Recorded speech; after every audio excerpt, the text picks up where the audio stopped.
Okay, so welcome to Confidence on Camera. I'm Larry Meisel, and this channel is for people interested in overcoming the self-consciousness that comes along with sitting in a room by yourself, staring into a camera, and imagining that you're having a pleasant conversation with several hundred anonymous strangers who you try to act as though they are friends. And the way it works is I'm going to record the video.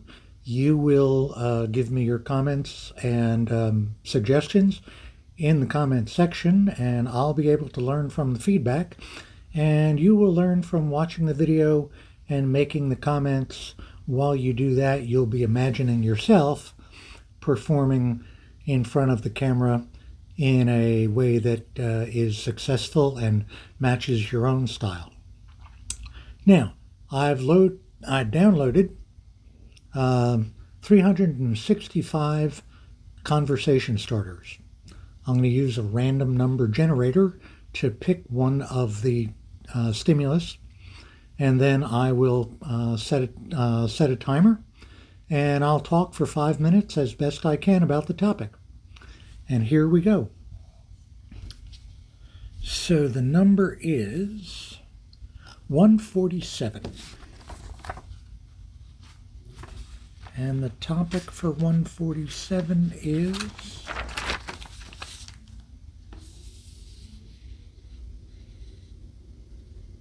is it better to have loved and lost, or to have never loved at all? Definitely loved and lost. Because if you've loved and lost, at least you have loved. And love is the best. One of my philosophies is to love one another, take care of the poor, and do the things that make for peace and the building up of one another. That last one is the only Bible verse I've ever memorized. Loved and lost. Loved the stranger, for you were once a stranger. If you look through all of the major religious and philosophical texts, they all recommend love. They don't recommend not loving at all. I guess there are some hermits who might have, and some aesthetics,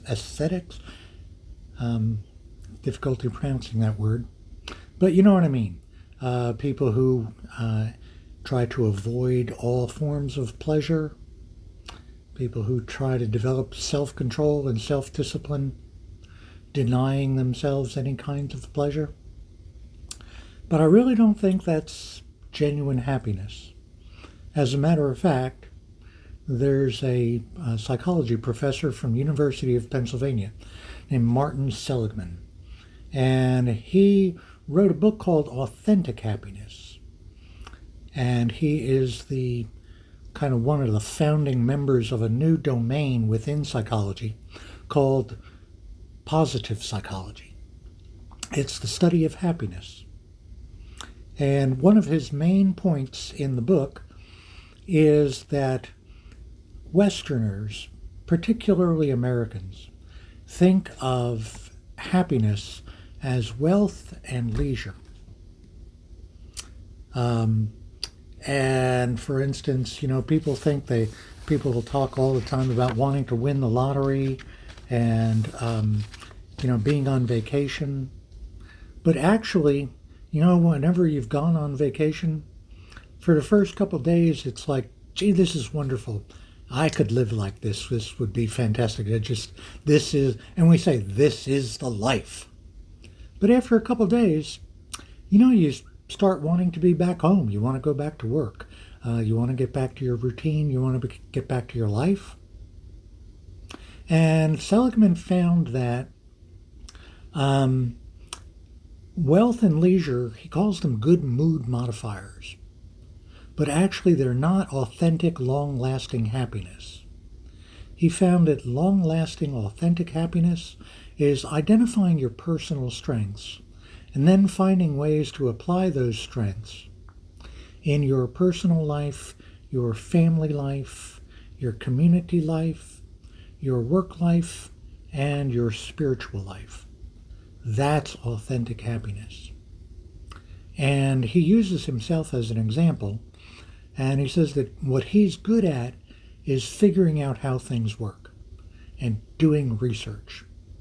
He said that when he's in the lab or at the computer analyzing data, running experiments, he can get so immersed in what he's doing, he just loses track of time.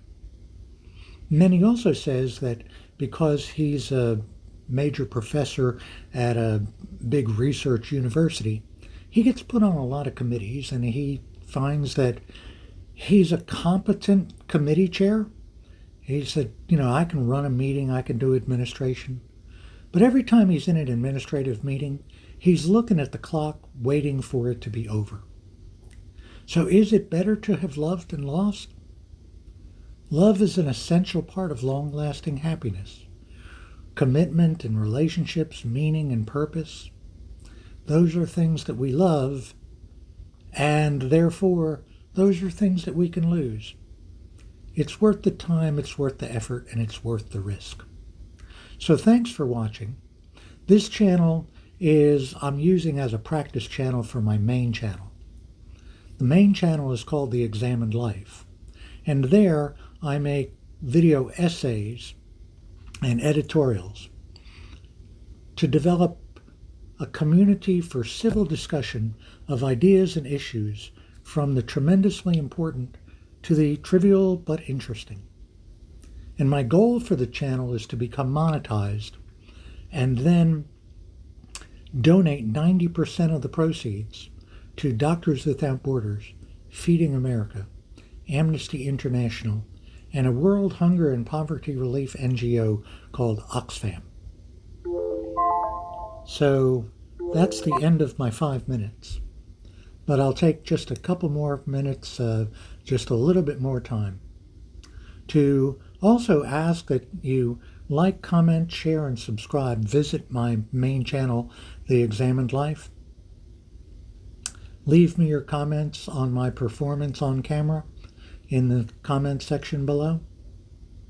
And if you'd like to help me start donating before getting monetized, I also have a Patreon page for The Examined Life. So you can check me out on Patreon and make a pledge, and we can start donating even before we get monetized. Thanks for watching, and I'm recording once a day for 30 days. I've given myself a challenge. So I hope that we'll see you again tomorrow, and you can follow my progress and leave me your comments and encouragement. Check out The Examined Life. Hope to see you there as well. Bye-bye.